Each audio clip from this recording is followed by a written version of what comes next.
Welcome to another episode of RIA Collective. I'm your host, Charlie Van Derven. Thank you for being here. I know everybody's time is very valuable for you to take a little bit of time out of your day to learn from people who have gone through that path to independence. We appreciate you taking that time. I am joined today by a guest who I would say, Carrie, you have a different path than anybody I've spoken to. And so this is maybe not over the years, but at least as an interview for RIA Collective. So this is going to be really an eye-opening interview. So let me welcome to the show, Carrie Carbonaro. Carrie's in Greater Orlando. And I'll tell you, she's been with JP and Citi and Goldman and also had her own RIA. And so we're going to learn from Carrie's experience in this industry. And if we say there are many paths in financial services, Carrie's going to back that up today. I know that. So Carrie, welcome. Thank you so much. Also, you forgot United Capital. United Capital's in there as well. And there was one more. There was Stonegate. Oh, that was like an interim place. Okay. Well, we're going to get into all that, Carrie. Okay. We'll get into all that. Now, it was fun because our conversation right before we hit the record button was all about talking to clients, and statements just came out. And of course, it's October. As people listen to this, maybe 2 years from now, and the environment's a little different. It's October 2022 right now. And, the market hasn't been so great for a few months here. So investors are emotional about their money. Carrie, how are those conversations going? So, yeah, I'm talking people off the ledge daily. It's very interesting because this is when people start to lose it. We're 10 months in to a downturn, and it's ugly. We haven't been here since 08, 09. So it's been 13 years since we've been here, and everybody forgets it except for me. That's what I'm here for. And also 9/11. So I go back to 9/11 and I go back to 08, 09, and I go back to here we are now. So it's been a very long time span. If you look at that time frame, and 9/11 took 18 months to get out of it. And financial crisis took 13 months. And right now we're 10 months into this one. So I'm telling everyone we are at least halfway through, because I don't expect it to be longer than 9/11, which would be, 20 months. And so I just don't see that, but we'll see. I just feel like, there's a million ways we can get pulled out. I don't know when it's going to be, but I just don't think it's going to be that much longer. So I'm telling them end of year, beginning of next year. And I think I should be right with that prediction. Not that I have a crystal ball, other than how long we can be down. But it's funny because the longer the time, the more people start to lose patience. Oh, sure. Yeah. Well, then I'll tell you what, 9/11, I would say there were some complexities with 9/11 that really don't impact us today. I mean, every downturn is different, but we had .com bust at that time as well. Right. And probably the two are very much associated, but I know that because I was working for a .com. We were talking about it, doing websites for, you were on the banking side of Citi. We were doing websites on the wealth management side of Citi. And so, interesting time. Now, here's one thing I do know about downturns is if you are taking good care of your clients, if you are communicating often, you will retain. And this is a time for growth also, right? Because when you're getting 10, 12, 15% returns in good times and maybe higher, it's that relationship with the advisor client relationship is that much stronger. You're really demonstrating value. Whereas if there's advisors right now that aren't communicating with their clients consistently, it actually opens up opportunity for those advisors who are out there and active. Right. Well, so unfortunately, I am not out there and active right now. Yeah. I am in the middle of running out my non-compete, which is a 6-month non-compete. And I have 6.5 weeks left, but who's counting? Yeah. And like I said, we'll probably wait until after that non-compete to publish. So we'll hold back a little bit, but that's some of the, not fun's the wrong word. It's not fun on your side, but it is enlightening. It's going to be a very an eye-opening conversation for a lot of people who, our listeners, Carrie, and we're growing pretty quickly here. Most of those people are, at the wirehouse right now. They're in a position they didn't expect themselves to be in. They're not really feeling a fiduciary because they're serving a firm as opposed to serving a client, or firm first, client second. And you've been through a lot of evolution within the industry. Yes. And I called it a roller coaster. Now, I mean that, I don't mean that negatively whatsoever, but you started in this kind of captive environment, right? And more, it was more banking side, to my understanding, is JP and Citi. Well, no. So actually, I started, yes, I started in the banks, but I didn't have my own wealth management shop back then. So when I started in the banks, I started in a different role at the banks. So Okay. I started with JP Morgan Chase in the management training program. And then I went in their executive training program after I got my MBA, but I was not serving clients as a wealth manager at that time. Okay, cool. So, yeah. So you've got that banking experience, and that leads to, I mean, we're talking 20 years ago now when you started your first RIA. Right, with exactly. Family Financial Research. Yes, Tell yeah, me about so, that's a big transition. yeah. Yeah. So I went from the banking world to running marketing for Lord Abbett, which was, the mutual fund firm. Yeah. So I have lots and lots and lots of different skill sets, which is, positive and negative, because I'm definitely very hard to put in a box. And so I definitely don't fit in a box. And so I think it's good to have all these skill sets, but most people just don't really know what to do with me. And especially like recruiters and things like that. But anyway, so I ran marketing for Lord Abbett and actually digital also. So I was head of digital wealth. Cool. Because I had all the background with the websites and back in the day, the early e-commerce stuff. And so then I went after Lord Abbett, that's when I started my own RIA from scratch. Okay. But again, quite a transition, right? So you're in leadership positions on the bank side of the industry, Lord Abbett.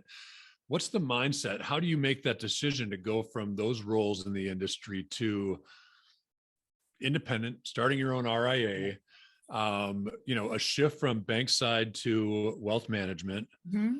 What does that look like? It was interesting. So I had my CFP early on, like before they even had the test, like before before they even had the comprehensive test. That's how long ago I had it. Wow. And then I had let it go because I wasn't using it. And then I decided to get it. Well, so I relocated from New York City to Central Florida in around 9/11 time. Okay. And it was a good time to leave New York at that moment in time. Probably so. Yeah. So I started so here I am in Central Florida. I'm overqualified for every single job that was around. And like, first I halved my salary, then I quartered my salary. And then I said, I'm not getting out of bed for this. And so I said, I'm going to have to dust off my CFP off the shelf and start taking clients. Cool. And it was interesting because I had at the time, the Financial Planning magazine and whatever, our magazines in our world were like ranking the top advisors. And at the time, probably, I would say maybe 60 to 70% of them were fee only RIAs rather than broker dealers. And so I was like, I guess I'll go that way. I guess I'll go that route just because that seems like most people are successful that route. And that route's harder and harder to get clients and all that other stuff. But anyway, that's the route I decided to go because I always wanted to be a fiduciary. And also, from working for a mutual fund firm, like I knew what it took to have somebody drop a ticket, so to speak, and like sell their product and what happened the night before it's for that to happen. And I was like, yeah, I'm not going that route. I'm going to go a different route. I really care about my clients and I'm going to do what's right for the client.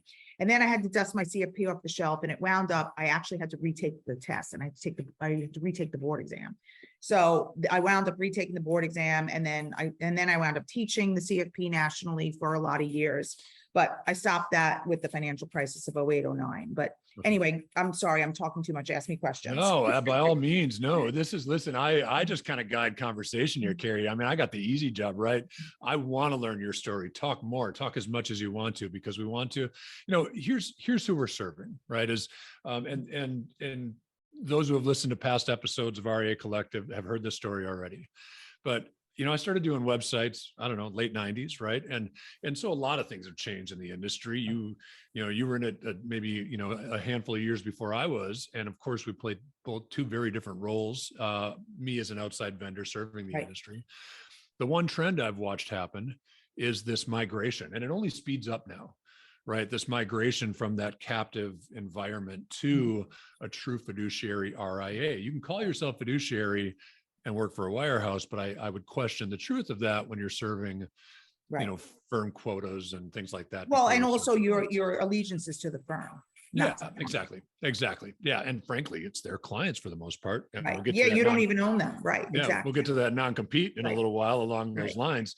But so no, I want to hear your story. You talk as much as you can, as much as you want to, because Sure. Okay. So you're- then yeah. I built my own firm from 2000 and pretty much 2002 to Which is early. to 2008, 9, which is the financial crisis. Yeah. Right. And so, unfortunately, then I went through a divorce. And it was a very, very, very complicated divorce because he had his hands in my RIA, Okay, even though he gotcha. wasn't working in the RIA. But he had a lot of threats, and he did a lot of terrible things to me during that time frame. And so my attorney said, you have to move the RIA out of Family Financial and Yeah. protect yourself and your clients and move it to another firm. And so at that time, I went with this firm called Stonegate, Yeah. which was pretty much a stopgap for me at that moment in time. Yeah. But unfortunately, it was longer than I expected because my divorce took 4 years. Wow. So it took from 08 to the end of 2011. Let's pause for a second there. So there's a lesson there, right? This is your business. Of course, you're married.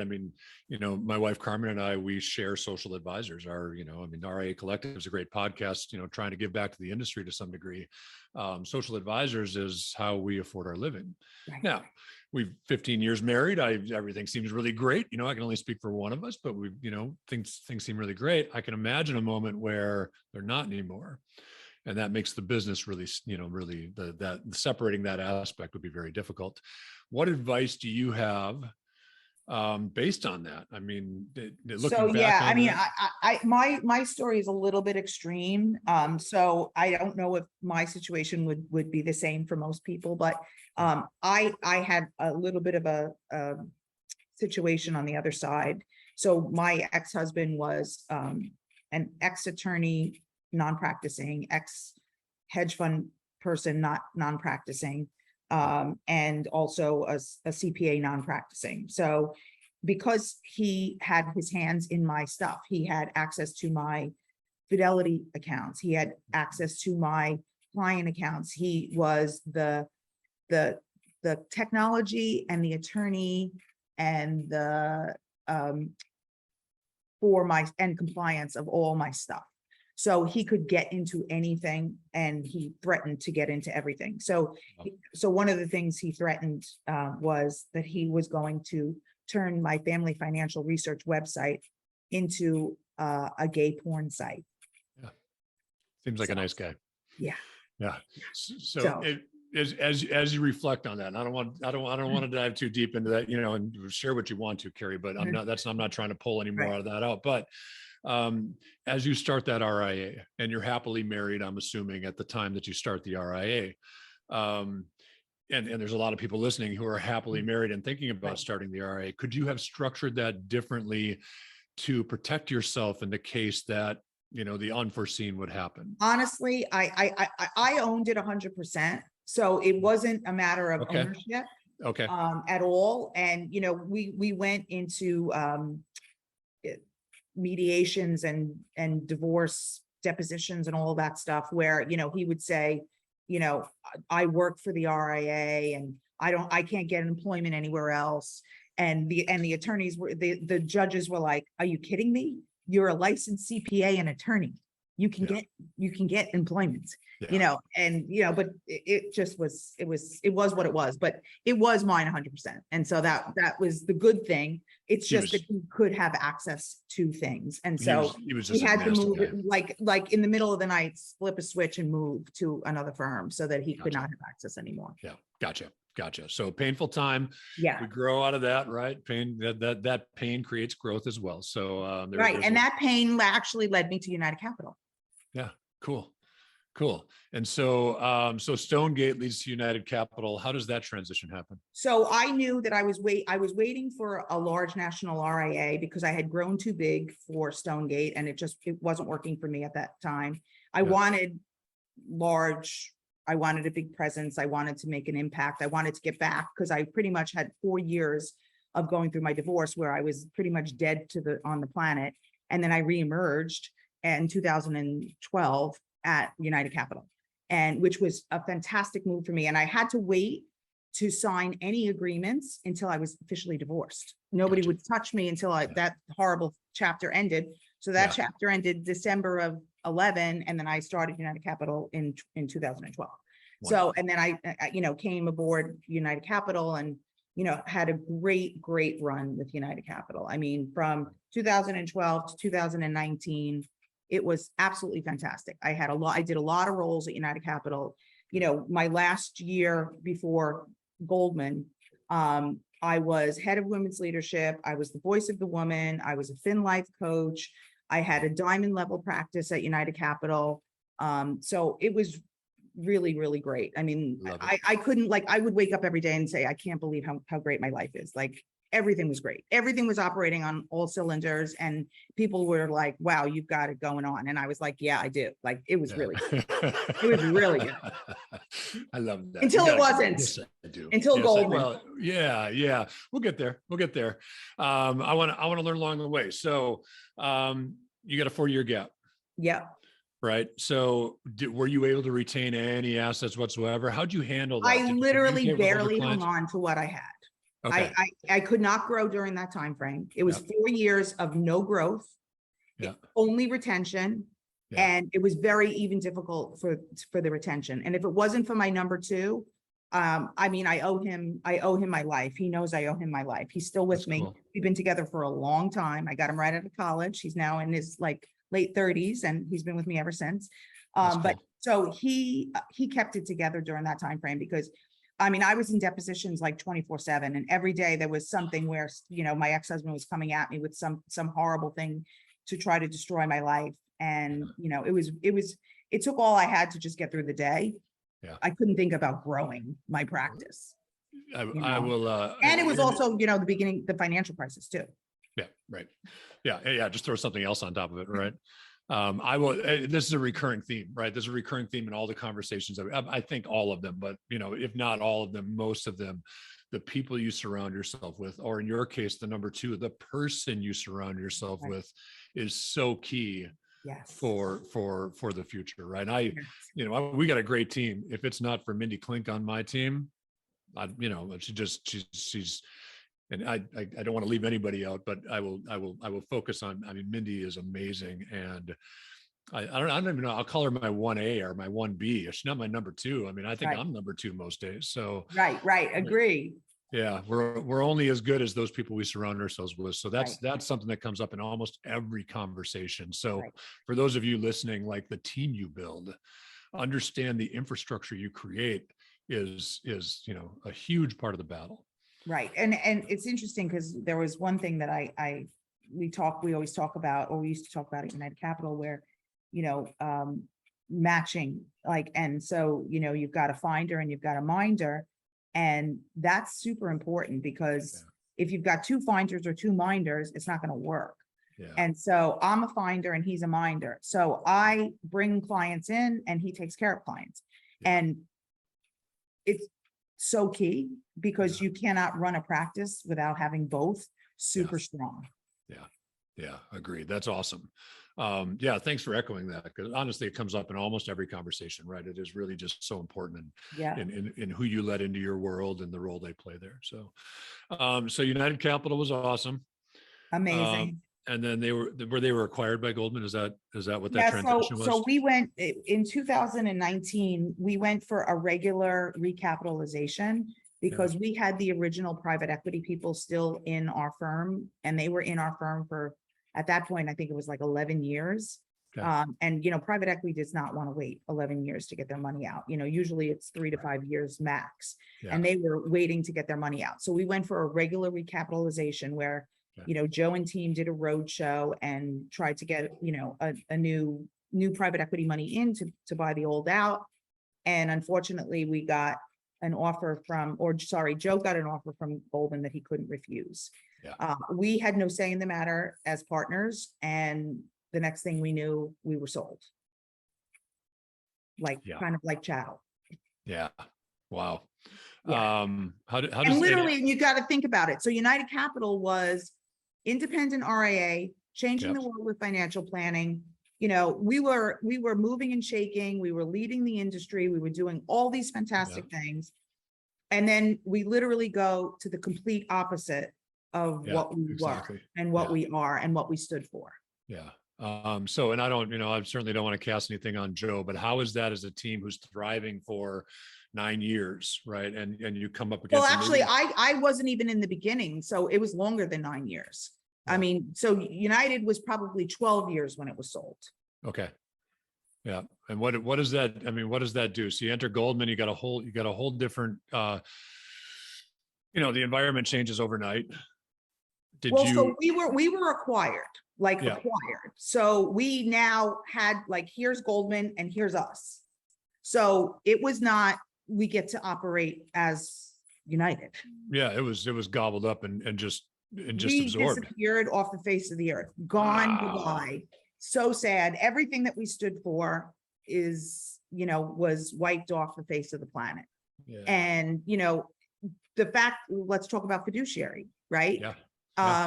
How can you be a fiduciary at the largest organization in the world that you work for the organization? You don't work for your clients. Yeah. And that's one of the things, Carrie, that I've been, we've been talking about having this conversation for quite a while, but you're working through the things you're working through on your side, respectful of your timelines and everything else. But that's one of the things I was excited to talk to you about, right? Is you go from this independent, so I learned a lot in this conversation that I didn't know from our previous conversations, with how family financial research and what, why and what happened there.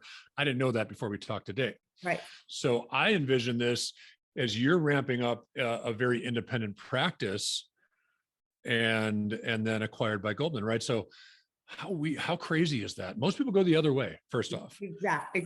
Most Exactly. most people go to captive and they go, wait a second, I can't really serve my clients. I'm serving a firm. I want to serve people, not corporations. Right. It happens to you, and it happens to you, not because of any decisions you made. Right. The opposite direction. Right. I literally thought I died. Like I could like at first for like 1 second when we found out it was happening, for 1 second I was like, wow, that's kind of prestigious. And then within 5 minutes of joining them, everything was taken away from me. My whole entire career, my whole entire identity, everything that I stood for, everything that I believe in, gone. Gone. Wow. I tell people, and I mean, it's kind of a joke, but it's not really a joke. Like my arms were cut off, my legs were cut off, and I had a gag around my mouth, and they're like, go. Yeah. And I'm like, I can't move and breathe or talk. Yeah. I mean, compliance being one side of it, but getting back to that fiduciary, right? Now Goldman, now you're serving Goldman. Right. You're no longer serving, these independent clients that you built through United Capital and your experiences prior. Right. And all my clients stayed because of me. Yeah. Like, sure. Nobody wanted to go to Goldman. Yeah. They just wanted to be with me because I'm their advisor. Well, and I think that's an important lesson right there too, right? For our listeners, even if you are at a Goldman or, any other, let's call it big box, if you will. I mean, maybe that's a derogatory way to say it, but that is what it is, right? If you're at one of those, at a big broker dealer, a big captive broker dealer, you're still the brand, right? Well, what's interesting is it's interesting because if you are at a big name, there are some people who are with you because of the name. Sure. There's a credibility factor there. There's 100% because of the name. And, but United Capital wasn't a name and I was a name. So my clients were with me because of me. Yeah. But for anybody who is thinking that independence is in their future, right, that you've got to do everything you can to make sure that client realizes they're working with you, right, and that the firm that backs them may offer this, it's not an illusion. It may offer this confidence and stability and credibility. But it's important, depending on where your career is taking you, it's important to reinforce your personal brand often, frequently Right. make sure that they understand Well, that this yeah, is but the you. problem is with most of the big places, you can't have a personal brand for exactly that reason. Yeah. Well, your website looks like everybody else's website. No, you literally, so I came in, what's crazy is I actually came into Goldman with my own brand. And they were like, oh no, we are shutting her down immediately. She can't have anything, and it's really funny because my friend, Jamie Fury Higgins, who wrote the book, Bully Market, My Story of Money Misogyny at Goldman Sachs. So when I talked to her, she was like, I can't even believe that you lasted as long as you did at Goldman. And I said, neither can I. I was trying to get out the entire time with an attorney, unsuccessfully. That's another whole story. But she said, you came in to Goldman with the name, with the brand, not needing them. And that doesn't work. Yeah. They want you to need them, have to need them, and can't operate without them. So it was 100% mismatch from day one. Yeah. Crazy. So as much as you can share, Carrie, listen, you know better where those lines, where those lines are, as far as your relationship or your departure from Goldman. What does that look like? Right. So you lasted 3 years since 2019. 3 years. Well, COVID was okay. part of that. Yep. For sure. Which made it longer, made it longer than expected. But so day one, we go there, we, have to sign this contract, not, this where we can't compete for 2 years, or they use the old one that was 3 years. So I had a 2-year or 3-year non-compete, depending on which contract they were going to. So your clients, you brought them. Yeah. Oh my God. Yeah. Well, no. According to them, they own the clients. I don't own any. Yeah, but I mean, according, but they came through your growth at United Capital. So I mean, it just, I put my hands together. If you're watching on YouTube, I put like I'm being bound. I don't know, Carrie. I have so much empathy for that situation where these are relationships that you created. Goldman buys those relationships, unbeknownst to you anyway. So I don't have to kick that horse, but so what are you doing behind the scenes, as much as you can share again, Carrie? I don't want to. Yeah, I know. I actually don't know how much I can share, except that this is my story. And so I'm allowed to speak of my story and my experiences. At least that's what Jamie said when she wrote her book. She wrote her story and her opinion and her view of the world. Yeah. But this is my opinion, my view, and my view of the world and my experiences, And so I, had to hire an attorney to try to get out of the contract, which I hired multiple attorneys and wound up with one for a longer amount of time, for let's say 2.5 years. Okay. And, was told, all the things I can't do. Which is pretty much almost everything. I mean, like every answer was no. So I'm at Goldman. Goldman tells me no 150 times. Every request I get a no. I actually wrote a story. So I'm a CFP board ambassador, which I've been since 2014. Cool. And what part of the things that you do is I write about women in money, because that's my specialty and my niche, and what I believe in and what I'm passionate about. And so the CFP board came to me and said, can you please write an article about the 5 mistakes that women make about money? And I said, absolutely. I write it up. I said, you got to give me a really long lead time, because, it's Goldman and there's going to be 100 people looking at it. And I really, really, really thought it would be okay. And so I write the article. I write it in like 5 minutes. I send it out. I, wait the time frame to get it back. And they come back and they said, the executive office is uncomfortable with this blog post. It's filled with sexist tropes and has no value. Wow. I literally was in tears for like a week. And I'm like, do they think I'm a man? Like maybe literally okay, my name is unisex. Maybe they think I'm a man who wrote this article.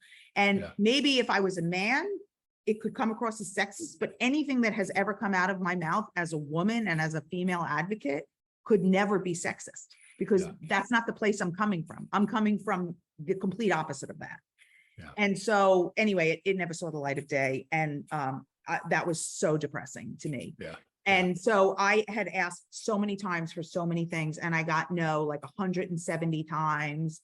And then I just said to somebody, should I stop asking? And they said, yes, you should stop asking. Yeah. Yeah. It was so demoralizing. I mean, just so horrible. You know, not being able to have a voice and not being able to have an opinion and not being able to do anything. And so in 2019, when I came to Goldman, I was actually, you know, the Investopedia top 100 list. Yep. I was number 4 in the country. Yeah. Awesome. Well, 2019. Yeah. That was when I walked into Goldman. And Yeah. then by 2020, I was in the top 100. By 2021, I was off the list. Wow. So Goldman did exactly what they wanted to do. They wanted to erase me, and they did. Yeah, homogenize everything. And well, Carrie, let's get back there. We can get you back there. I think you know, first off, hold all those articles back. You know, the date is coming quickly. Actually, it's just not too far off. Right. And if we got to self-publish that stuff, we'll self-publish that stuff. Right, We'll get it out right. there. You know, there's No. I'm already ready. I'm already Yeah. like chomping at the bit and ready to get back out there again. I mean, I feel like this is now the second time in my career where I died and came back. So I died when I went through my divorce and came back. Yeah. I died when I went through Goldman, and now I'm coming back. how energizing is that? I mean, it hurts, but how energizing? Like I'm you're like, a oh my passionate- God, I've been here before. I can do it. I've been here, you've done got it. you've got an obvious, like, you got so much passion for what you do and the people Yeah. you serve. I'm excited to see what the third iteration of Yeah. Carrie Carbonaro is, you know. What does that look like? And again, we're gonna air after, you know, after your obligation is done. Right. What does that look like? If you share what you can, it's going to come out Sure, again. We'll hold So everything I'm back. going to be with a I don't know if they would be considered small or mid-size RIA. Yeah. You know, I'm going to be like employee number 65, but it's an independent RIA, fiduciary, fee only, based in the Northeast. And Okay. I'm going to be, you know, head of women in wealth for them. So I get to Rocking. do what I want to do. And they actually want me to do what I want to do. I mean, they want me to do what I want to do so bad that at one point I said no to them, and they said, we're going to try to find somebody to fill that slot. And they tried, but they couldn't find anybody. And then I said yes to them. And so they're really excited, and I'm really excited. And, you know, they wanted me the most. And so that's why I decided to go there, because I wanted to be wanted after going through what I just went through. Yeah, for sure. Now you get to stay in Orlando for that. Yes. movement Well, instead I of mean, my based in clients are in Florida and New York mainly. Sure. Yeah. So I'm mainly East Coast based, but I mean, I'll go anywhere that the client, if I have a, you know, good fit for the client, I will work with them from wherever. Wonderful. But, you know, Zoom has been very interesting for the past couple of years, where, you know, we're doing it like this. Well, what's cool is you and I are like maybe an hour and a half from each other. We're really close, yeah. We won't have to be Zoom for long. Get Right. down there for a cup of coffee or something like that. Exactly. Are you aware of a group, and this is a plug for a friend of mine who I think is doing great things for the industry, Females in Finance? Yes, Cheryl yes, Cheryl. Hickerson. Yeah. Yeah. So I got so much respect for Cheryl. So, you know, Cheryl, I should say Cheryl's not sponsoring the show, but maybe Cheryl, maybe we can talk about that. But she's doing such great things for women in the industry. It's not just a group for women, it's for men supporting as well. I'm part of it. And we did a webinar with Coach Joe Lukacs, who is down in Fort Lauderdale. Actually, he's in Melbourne Beach. He's Magellan Network, and you know, he's a sponsor of Cheryl's, and so she's been blowing that up. So anyway, she's doing such great things. It's not just women, but it is really, you know, in support of that piece of the industry. Yes. That I think right now, Carrie, you might know better than I am because you're a pioneer. Might be 13 or 14% of the industry is female, whereas I can tell you a decade ago it was 8 or 9% So it's or interesting. something like that. Well, so technically it's 20. Okay. So it's an 80-20, it's the 80-20 rule. However, what's interesting on that 20% is how many of those women are in support positions. So Interesting. you've got support positions, you've got teaching positions, you've got, you know, operations positions, you know, taking care of clients positions. So if you actually, which I always keep asking the CFP board for, I would like to see out of those 20%, how many are actually rainmakers? And the number is small. I mean, I would say it's probably less than maybe 5%. So there's not that many. It really is a small number. It's a really small number, you know, and being one of them, I know how small it is. Yeah. My advisor is a woman. Yay, And a rainmaker. Yeah. good. And an old friend, somebody I've known for years and years, and actually was a coaching client. That's how I met her, was a coaching client. And yeah, I don't, there's a different level of nurturing there that I found from, the men I knew. And I don't, of course I don't want to create some kind of political banter about that, but there was a different level of taking an interest, I don't want to say mothering, but kind of a little bit, right? Like, Well, I think it's a little bit more on the empathy side. yeah, I Um, agree completely. you Yeah. know, because women are just better at that. And I'm not saying anything bad about men. I'm just saying Yeah. that that's one of women's strengths. Yeah. And so, when my clients are, have to be pulled back from the edge, I'm telling them, I hear you, I feel you. Nobody likes to lose money. I'm feeling the same thing that you're feeling. I hear you, I'm with you, I'm getting you through this. I mean, I honestly don't know what the men are saying, but I feel like the emotional connection is very, very strong with a woman. Yeah. I agree. And it was good because we had a friendship, right? It started as a friendship. It didn't start as a client advisor relationship. Right. And so we knew each other in a different place, so she knew what my missions were in life and family, and not only that, but, travel and outdoors and things like that. Right. So Right. yeah, anyway, so that's so cool. You got such a great story. And I know parts of it are very painful, and Yes, yes. parts of it are wonderful. And Well, so, what's funny, you haven't asked me how many clients I moved. well, the only thing because first off, I don't know what I can touch on, right? So Right. so I asked it about that 4-year break, right? So that 4 years where you had to kind of check out. And that was maintenance mode for you for the best that you could do, because it was 08, 09, and we were going through the stuff we were going through then. So let me ask you, how many clients are you going to retain? So it's already done. I took 90%. Awesome. That's so good. And the only 10% that I didn't take, which is interesting, is the people that came to me while I was at Goldman. Yeah, there you go. So they don't know me as long of a time frame. They've never met me in person. Yep. It was during COVID, and they came to me while I was at Goldman. Yeah. So, yeah.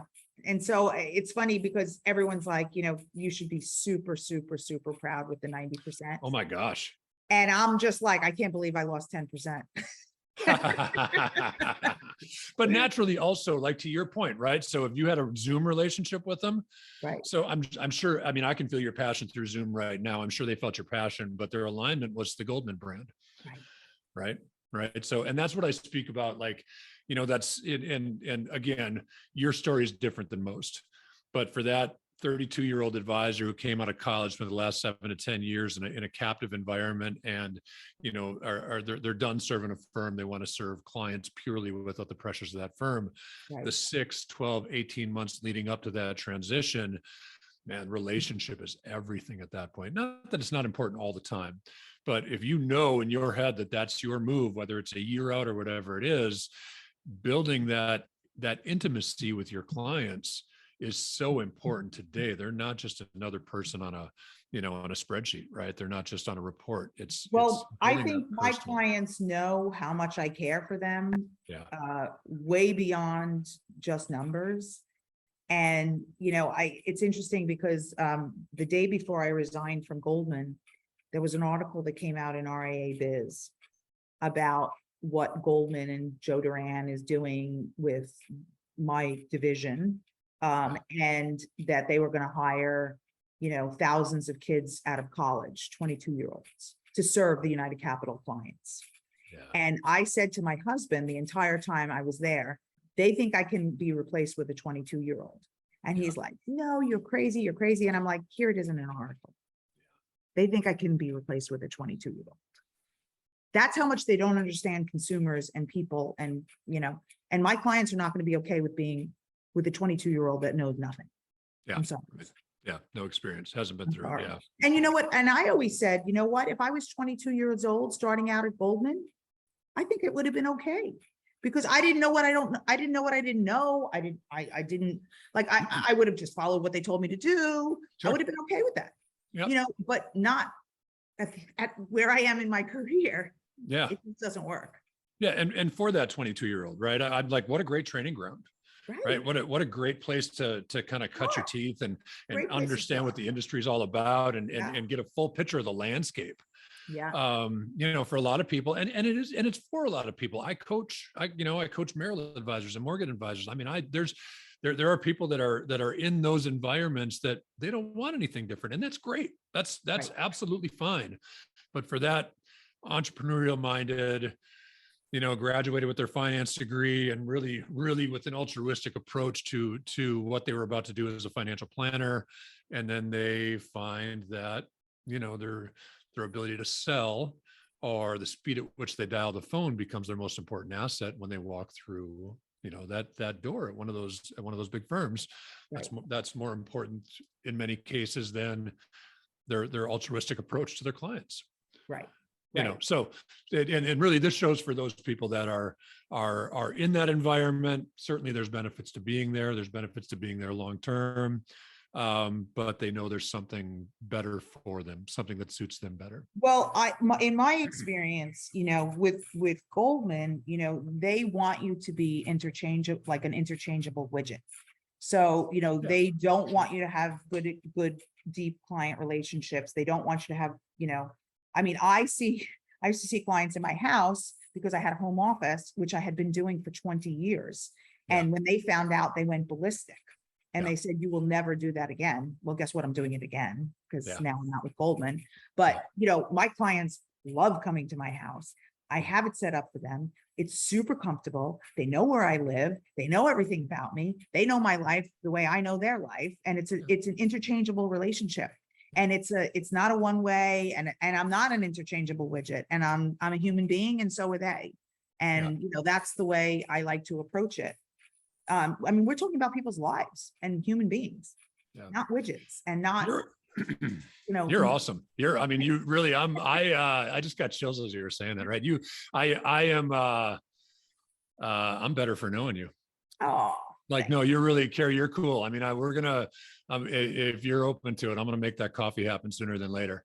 good. Like we get down to Universal, you know, we got passes at Universal. So we get down there. I don't know, during the summer, we don't go too much, but now that we're coming into cooler season, we'll get down there a couple times a week. Like I'll dump the family off at Universal and we'll go have a cup of coffee or something.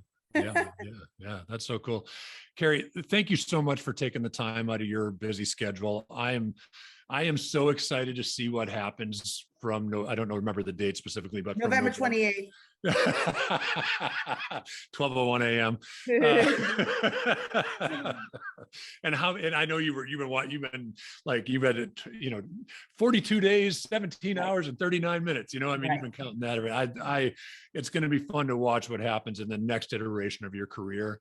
And I can only imagine you've got a competitive spirit to you as well. I can only imagine you're going to reach heights that probably you would not have even hit without the Goldman experience. Right. I mean, that's got to light a fire under your butt. I mean, I'm excited to watch it happen. So thank you. Well, I'm excited to be reborn again. Yeah. That's what it feels like. Yeah. It's inspiring, right? So inspiring. And, you know, take off the shackles and, you know, be able to fly. You know, my wings were cut and now I'm going to grow my wings back. So I'm excited about that. That is so awesome. That is so awesome. So, hey, for everybody listening, and, you know, thank you. I know your time is super valuable, and you spending it with me and Carrie today, that's awesome. Thank you for doing that. That's, you know, like the best compliment we can get is you actually carving out time in your day to listen to RIA Collective. Carrie, let me ask you before we go, for those listeners of ours, are you okay being a resource? You know, I mean, Absolutely. people are going through some difficult times. Yeah, what's the easy, I know we found each other on LinkedIn. Yeah, LinkedIn. So I used to not be able to even respond to LinkedIn, but now that I am, you know, out of Goldman, I can respond to LinkedIn. I accept everybody. And then you can send me a message and then we can figure it out from there. Awesome. Awesome. So very cool. We'll be looking, we'll be looking out for the landing spot within just a month, Carrie, just a month. Yes, I know. So thank you again for listening to RIA Collective. If you like this episode, please subscribe so you don't miss any of the future episodes. And of course, if you've got friends that you think would benefit from this show, turn them on to it, please. We don't have any big sponsors or anything. So, you know, when you pass the word along, that's how we grow and bring great advice from people like Carrie, who have been through a lot of different roles in the industry. And also, if you know somebody who's had great experience in financial services and you think we should interview them, certainly I'm Charlie Van Derven, easy guy to find on LinkedIn, or riacollective.com is the website. You can get past episodes there. And I hope you make it a great day and inspire people where you go today. So Carrie, thank you so much for being here, and all our listeners. Thank you.